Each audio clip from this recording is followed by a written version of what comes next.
Bonjour et bienvenue dans Winter Bloom. Vous le savez, on ne peut pas découvrir un nouveau printemps sans avoir traversé l'hiver. Alors chaque semaine, on explore ensemble un sujet qui peut nous maintenir dans cet hiver intérieur. Avec un seul objectif, faire éclore des fleurs même au cœur de l'hiver.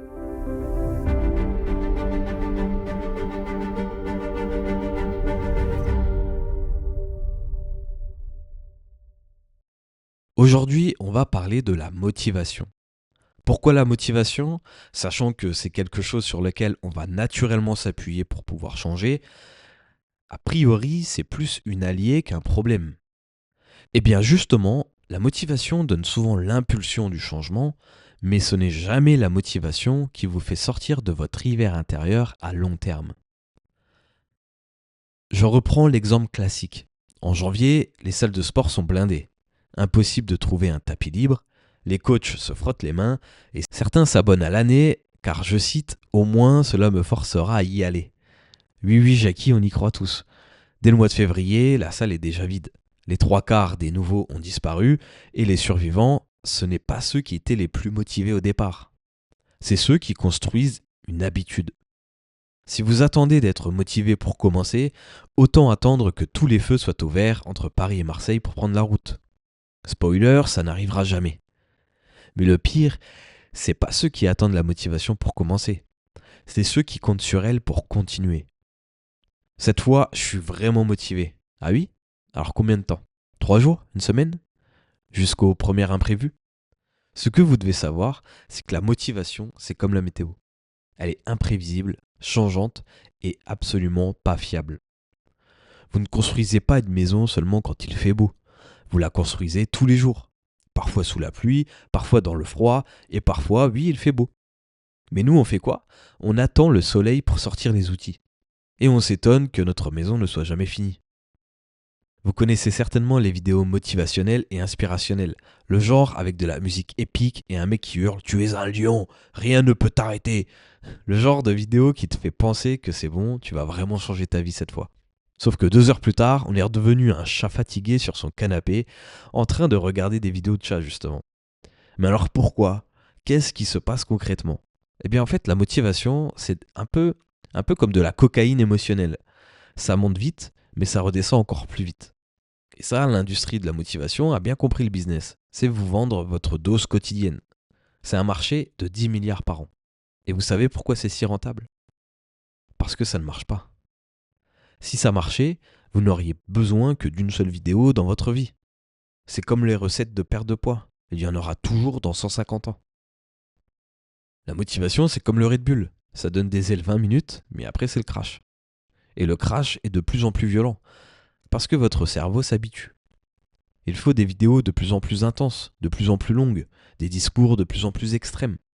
La première fois, vous avez entendu « vous pouvez tout réussir », vous y avez cru. Sauf que la troisième fois, vous savez à l'avance que ça n'ira pas. Plus aucune confiance en vous. Parce que le pire, c'est que vous êtes sincère et plein de bonne volonté. Vous voulez vraiment vous sentir bien dans votre corps et votre esprit. Vous voulez vraiment arrêter de fumer ou mieux gérer votre stress. C'est pas ça le problème. Le problème, c'est la méconnaissance de comment fonctionne votre cerveau. Alors parlons des neurosciences 2 minutes. La dopamine, contrairement à ce qu'on croit, c'est pas la molécule du plaisir. C'est la molécule de l'anticipation et de la récompense. Quand vous regardez une vidéo motivationnelle, votre cerveau anticipe le changement et fait comme s'il avait déjà eu lieu. Donc en fait, la dopamine égale la récompense. Vous vous sentez invisible. Mais quand vient le moment d'agir vraiment, eh bien là, il n'y a plus de dopamine. L'anticipation est déjà terminée. Et du coup, il reste quoi? L'effort. L'effort à fournir. Sans récompense chimique, le sale boulot, une fois l'effet waouh, je vais tout défoncer qui est passé. Votre cerveau, c'est un dealer qui coupe de plus en plus sa cam. La première dose était pure, et la centième, c'est de la poudre de perlimpinpin. C'est l'effet de tolérance. Exactement comme pour n'importe quelle addiction. Il vous faut des doses de plus en plus fortes pour le même effet. Mais voilà le truc. La motivation ne précède pas l'action. C'est l'action qui crée de la motivation. C'est contre-intuitif. On pense qu'il faut d'abord avoir envie, puis agir. Mais c'est faux. C'est l'inverse. Et Newton l'avait très bien compris. Un corps au repos reste au repos. Un corps en mouvement reste en mouvement. Vous attendez l'envie de courir pour mettre vos baskets, mettez vos baskets. L'envie suivra, ou pas, mais au moins vous aurez vos baskets. Le but, c'est de mettre toutes les conditions pour que votre action se fasse. Rendez votre action facile. Si vous vous dites « je vais faire du sport la semaine prochaine », ça ne marche pas. C'est beaucoup trop vague. Vous donnez tellement de friction à votre cerveau qu'il se frotte déjà les mains. Il se dit littéralement « attends lundi, on en reparlera ma cocotte ». Et oui, parce qu'il sait très bien comment ça va se passer. Lundi, vous ne saurez pas à quelle heure commencer, quels exercices faire, quelle tenue mettre. Vous aurez oublié que vous aviez une course à faire et votre enfant va certainement vous demander toute votre attention. Bref, toutes les raisons possibles pour que vous ne fassiez pas votre séance. Car elle est en dessous de la pile de vos priorités, tout simplement. Hemingway avait une technique. Quand il n'avait pas envie d'écrire, et ça arrivait souvent, il écrivait une phrase, n'importe quoi, ce qui lui passait par la tête. Le ciel est bleu par exemple. C'est nul, c'est basique, c'est sans intérêt. Mais cette phrase en amenait une autre, puis une autre, et soudain il écrivait. Il n'attendait pas l'inspiration, il l'a créée en commençant. Et aussi en se mettant tous les jours devant cette feuille de papier. Et souvent les amateurs attendent l'inspiration, alors que les pros en font une habitude. Il faut que l'inspiration s'ancre en vous. Michael Phelps, 23 médailles d'or olympiques, il s'entraînait 365 jours par an. Noël, jour de l'an, son anniversaire. Vous pensez qu'il était motivé le matin de Noël ? Bah non, il avait un système. Alors bien sûr c'est extrême, mais à 6h réveil, 6h30 piscine. Pas de négociation, pas de comment je me sens, juste exécution. Stephen King, pareil, il écrivait 2000 mots par jour, tous les jours, même bourré, même déprimé, même le jour où son fils s'est marié. Motivé ? Bah non, systématique. La discipline n'est pas l'opposé de la liberté, c'est ce qui la rend possible. Alors bien sûr, j'ai conscience que ce sont des exemples extrêmes. Pas besoin d'aller jusque-là. Vous pouvez tout à fait être autant exigeant s'agissant de 3 séances de sport de 15 minutes par semaine par exemple. Et alors c'est déjà très très bien. C'est infiniment mieux que de ne rien faire du tout. Mais je vous vois venir. Comment on fait pour avoir de la discipline quand on n'a pas de motivation ? En fait, la question n'est pas bonne. Vous n'avez pas besoin de discipline, vous avez besoin d'un environnement qui décide pour vous. Écoutez bien ça. L'étude la plus importante dont personne ne parle, c'est à la guerre du Vietnam, 20% des soldats américains deviennent accros à l'héroïne. Le gouvernement panique. On va avoir 100 000 junkies qui rentrent au pays, ça va pas le faire du tout. Donc au moment où ils sont revenus, l'immense majorité ont arrêté spontanément. Sans cure, sans aide, sans rien. Pourquoi à votre avis ? Le changement d'environnement. Au Vietnam, c'était le stress, la mort, l'ennui. L'héroïne disponible partout. Aux États-Unis, c'est la famille, le travail, la routine, et l'héroïne qui est difficile d'accès. Et en fait, tout ça, c'est pas de la volonté, c'est le contexte. Votre environnement vote 1000 fois par jour pour qui vous allez être. Et bien sûr, on ne s'en rend pas compte. Votre téléphone qui est sur la table de nuit, vous scrollez au réveil. C'est pas un manque de volonté, c'est de la physique comportementale. Les Bueno dans un vase transparent au milieu du salon, c'est une torture de ne pas y toucher. Bien sûr qu'on va les manger. Ce n'est pas de la gourmandise, c'est de l'architecture décisionnelle. Et les marques connaissent ça par cœur, évidemment. Pourquoi croyez-vous que McDo continue à faire de la pub alors que tout le monde sait qu'ils existent déjà ? En fait, ces pubs ne sont pas là pour vous informer. Elles sont là pour occuper l'espace. Pour que chaque fois que vous avez faim et la flemme de cuisiner, une petite voix automatique surgisse. Et si j'allais au McDo ? Si le McDo peut se programmer une place dans votre esprit grâce à votre environnement, vous pouvez le faire aussi. Mais dans l'autre sens cette fois. Une corbeille de fruits bien en vue. Un tapis de yoga qui traîne dans le salon. Une gourde sur le bureau, peu importe. Quelque chose qui vous fasse penser régulièrement à ce que vous devez faire. Parce que la volonté, ça se fatigue. L'environnement, lui, il vote pour vous. 1000 fois par jour.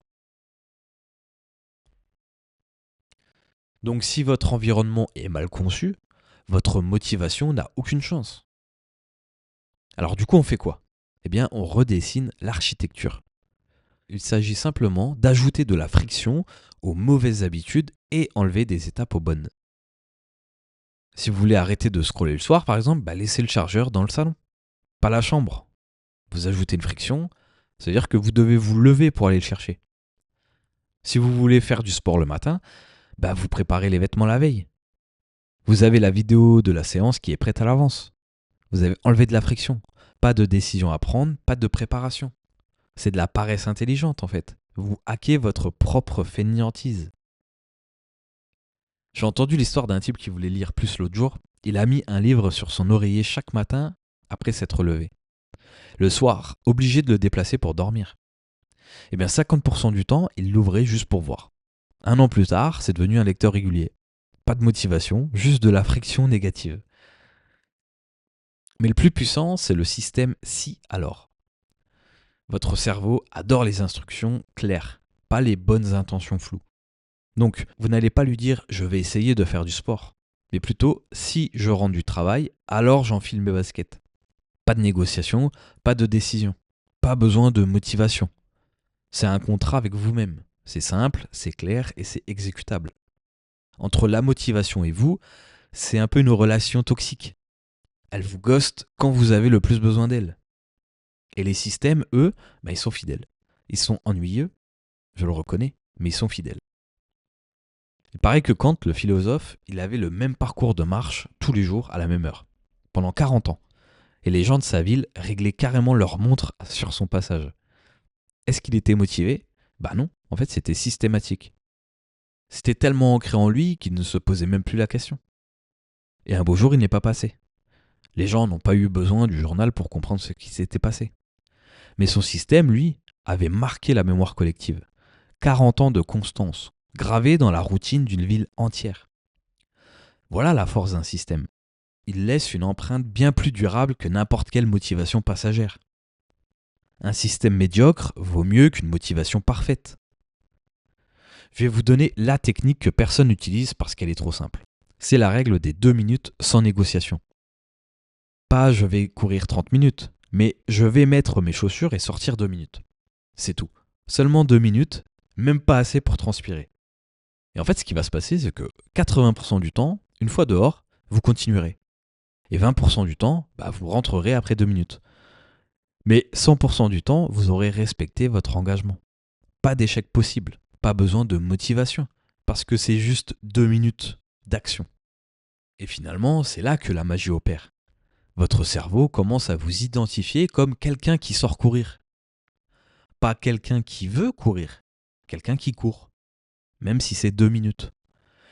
Et en fait, l'identité se forge dans la répétition, pas dans l'intention. James Clear, dans Atomic Habits, raconte l'histoire d'une entreprise japonaise qui voulait que ses employés fassent de l'exercice. Ils ont essayé les vidéos motivationnelles, c'était un échec. Les coachs sportifs, c'était un échec. Les récompenses financières, c'était un échec. La solution finale qu'ils ont trouvée, c'est qu'ils ont mis la machine à café au 5e étage. Les bureaux étaient au premier. Résultat, 20 étages montés par jour par employé. Sans motivation, sans effort conscient. Parce que l'architecture bat la motivation 100% du temps. Savez-vous pourquoi vous cherchez encore la motivation après toutes ces années ? Parce que c'est plus confortable d'attendre la motivation que d'admettre que vous n'en aurez jamais assez. J'étais pas motivé sonne mieux que j'ai choisi de ne pas le faire. Et je vous jette pas la pierre, on est tous pareils. La motivation est l'excuse parfaite pour l'inaction. Mais il y a encore pire. Il y a ceux qui trouvent la motivation au début. Le piège de la lune de miel. Parce que la première semaine, vous êtes en feu, vous en faites plus que prévu, puisque de toute façon je suis motivé, autant en profiter. Et en réalité, vous avez raison. La deuxième semaine, la motivation, elle va commencer à baisser. Mais vous avez placé la barre tellement haute, la première semaine, qu'il faut tenir. Et la troisième semaine, c'est l'abandon. Parce que je n'arrive plus à faire autant qu'au début. Finalement, la motivation initiale est un piège. Elle vous fait promettre ce que votre futur vous, non motivé, ne pourra pas tenir. C'est comme commencer une relation en envoyant 100 messages par jour. Combien de temps vous tiendrez ce rythme ? Les gens qui réussissent sur le long terme commencent sous leur niveau de capacité. Ils font moins que ce qu'ils pourraient, exprès. C'est pour ça que la méthode des Tiny Habits fonctionne autant. Parce que tout le monde peut faire une pompe, tout le monde peut faire un squat. Parce que le système survit à l'absence de motivation. La clé, c'est que votre système doit être conçu pour votre pire jour, pas pour votre meilleur jour. Le réveil loin du lit, c'est simple mais radical. Pour l'éteindre, vous devez vous lever. Une fois debout, la probabilité de vous recoucher est de 10%. Encore une fois, c'est pas de la motivation, c'est de la mécanique comportementale. Les chaussures de sport dans l'entrée, pas le placard. Vous les voyez en rentrant. C'est un rappel visuel constant. Et en fait, ces micro-changements dans l'environnement décident plus de votre vie que toutes vos grandes résolutions. Et James Clear appelle ça l'environnement de moindre résistance. Rendre le bon choix plus facile que le mauvais. Si vous voulez manger mieux, vous pourriez par exemple préparer vos légumes le dimanche pour la semaine, dans des boîtes au frigo. Et le soir, quand vous êtes fatigué, le choix entre réchauffer la boîte et commander une pizza penche différemment. Pas de motivation nécessaire, c'est juste de la préparation intelligente. En fait, vous devez vraiment penser à votre futur vous qui est fatigué, qui a la flemme, qui n'a pas envie. Et donc, vous devez lui créer l'environnement et le système qui lui permettra de faire ce qu'il doit faire malgré tous ses problèmes. Parce qu'il n'aura pas de motivation. Vous le savez, on le sait tous. Quand je fais mes séances de sport, je ne suis pas motivé. J'ai pas envie d'y aller. Des fois oui, mais la plupart du temps, j'ai pas vraiment envie. Servez-vous de la motivation comme d'un bonus. Quand elle est là, tant mieux. Quand elle n'est pas là, tant pis. En fait, voyez-la comme un dessert. C'est pas le plat principal. Quand elle est là, profitez-en. Mais ne comptez pas dessus pour vous nourrir. Votre système, c'est votre vraie nourriture. C'est ennuyant, mais nutritif. Un dernier exemple, c'est les alcooliques anonymes. Leur taux de succès est supérieur à toutes les thérapies. Leur secret, c'est pas de se motiver. C'est juste un jour à la fois. Pas je ne boirai plus jamais, parce que ça demande une motivation surhumaine. C'est juste aujourd'hui, je ne bois pas. Et donc là, c'est beaucoup plus accessible parce que ça demande de tenir jusqu'à ce soir. Aujourd'hui, je ne bois pas, demain on verra. C'est pour ça que dans l'épisode précédent, on parlait de micro-actions.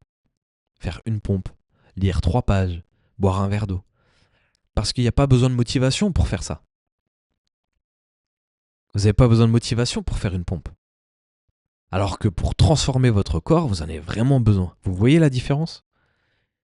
Et c'est exactement pour ça que l'application winterbloom.app fonctionne. Elle est gratuite et vous pouvez la tester. Elle ne vous motive pas.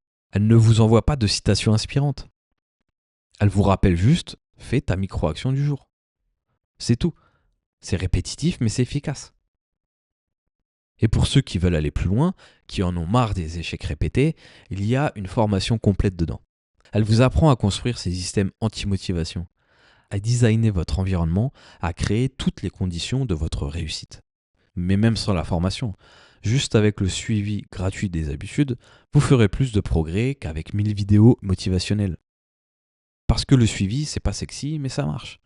La motivation, c'est un peu comme un feu d'artifice. Les systèmes, c'est l'électricité, l'un impressionne, l'autre éclaire vraiment. Alors cette semaine, arrêtez de chercher la motivation.